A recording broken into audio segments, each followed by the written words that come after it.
ఓం నమో వెంకటేశాయ. 2019 సంవత్సరంలో గురు చండాల యోగం అనేటువంటిది ఏర్పడ్డది. 2009లో ఆగస్టు నెలలో 20వ తారీఖు నుండి 29వ తారీఖు వరకు ఆగస్టు నెలలో విపరీతమైన వర్షాలు పడ్డాయి.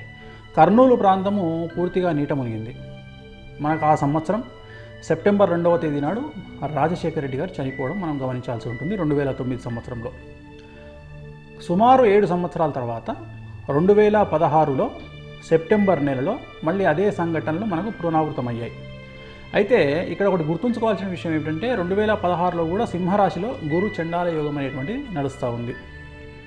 మనకు తీసుకుంటే వచ్చే సెప్టెంబర్ మహాలయ అమావాస్య సెప్టెంబర్ 30వ తేదీ నుండి కనుక తీసుకుంటే ఈ గురు చండాల యోగం యొక్క ఎఫెక్ట్ దక్షిణ భారతదేశంలోని 5 రాష్ట్రాల్లో గాను 3 రాష్ట్రాల మీద దీని ప్రభావం పడే అవకాశం ఖచ్చితంగా కనిపిస్తూ ఉంది. 2016 సెప్టెంబర్ 30వ తేదీ నుండి 2017 సెప్టెంబర్ 30వ తేదీ లోపు కనుక తీసుకున్నట్లయితే ఒక 2 ముఖ్యమంత్రులకు దక్షిణ భారతదేశంలో ప్రాణగండం అనేటువంటిది ఖచ్చితంగా గోచరిస్తూ ఉంది. ఇది ఆరోగ్య సంబంధమైనటువంటి సమస్యల వల్ల వాళ్ళు చనిపోయేటువంటి అవకాశాలు ప్రస్ఫుటంగా గోచరిస్తూ ఉన్నాయి. మరీ ముఖ్యంగా తీసుకుంటే 2 ముఖ్యమంత్రులకు సంబంధించినంత వరకు వారికి ఏర్పడే ఆరోగ్య సమస్యలు ఇంచుమించు సమానంగా ఉండేటువంటి అవకాశాలు ఖచ్చితంగా కనిపిస్తూ ఉన్నాయి. అలాగే ఒక ముఖ్యమంత్రికి తీసుకున్నట్లయితే అంటే 2 ముఖ్యమంత్రులకు ప్రాణగండము ఆరోగ్యభంగం అనుకున్నాం మనము. 3వ ముఖ్యమంత్రికి సంబంధించినంత వరకు నరాలకు సంబంధించినటువంటి ఒక వ్యాధి బారిన పడి తన యొక్క పీఠాన్ని అంటే తన ముఖ్యమంత్రి పదవిని వదిలిపెట్టేటువంటి అవకాశాలు ప్రస్ఫుటంగా గోచరిస్తూ ఉన్నాయి.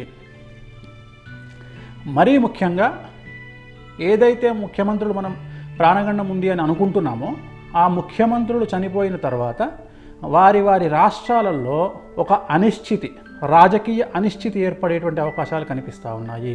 వారి కుటుంబంలో సెకండ్ పొజిషన్లో ఎవరు ఉండనటువంటి పరిస్థితి వల్ల ఆ యొక్క రాష్ట్రాలలో రాజకీయంగా చాలా ఇబ్బందికరమైనటువంటి వాతావరణం ఏర్పడే అవకాశం ఖచ్చితంగా కనిపిస్తూ ఉంది. నేను చెప్పబోయేటువంటి ఈ విషయాలన్నీ కూడా నేను చెప్పినటువంటి ఈ విషయాలన్నీ కూడా 2016 సెప్టెంబర్ 30వ తేదీ నుండి అంటే మహాలయ అమావాస్య నుండి 2017 సెప్టెంబర్ 30వ తేదీ లోపు ఇవన్నీ జరిగేటువంటి అవకాశాలు 100% గోచరిస్తూ ఉన్నాయి. దక్షిణ భారతదేశంలోని 3 రాష్ట్రాలకు సంబంధించి 2 ముఖ్యమంత్రులకు సంబంధించి ప్రాణగండము లేదా మరణము, అలాగే ఒక ముఖ్యమంత్రికి సంబంధించి పదవీచ్యుతుడు అంటే ముఖ్యమంత్రి పదవి నుండి తొలగిపోయేటువంటి అవకాశాలు ఖచ్చితంగా గోచరిస్తూ ఉన్నాయి. నేను క్లారిటీ కూడా ఇవ్వదలుచుకున్నా. 2009లో కర్నూలు ప్రాంతంలో వర్షాలు పడ్డప్పుడు రాయలసీమకు చెందినటువంటి ముఖ్యమంత్రి గారు రాజశేఖర రెడ్డి గారు చనిపోవడం జరిగింది. అలాగే ఈ సంవత్సరం కనుక తీసుకుంటే తమిళనాడులో విపరీతమైనటువంటి వర్షాలు, అలాగే తెలంగాణ ప్రాంతంలో విపరీతమైనటువంటి వర్షాలు కురిసేటువంటి అవకాశము కురవడం కూడా జరిగింది.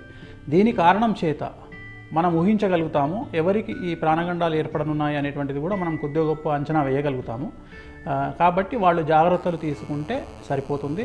సకల దోష నివారణ పూజలకు సంబంధించినటువంటి వ్యవహారం తీసుకొని వాళ్ళు నివారణ వృత్తి చేయించుకుంటే అనుకూలంగా ఉండే అవకాశాలు కనిపిస్తూ ఉన్నాయి.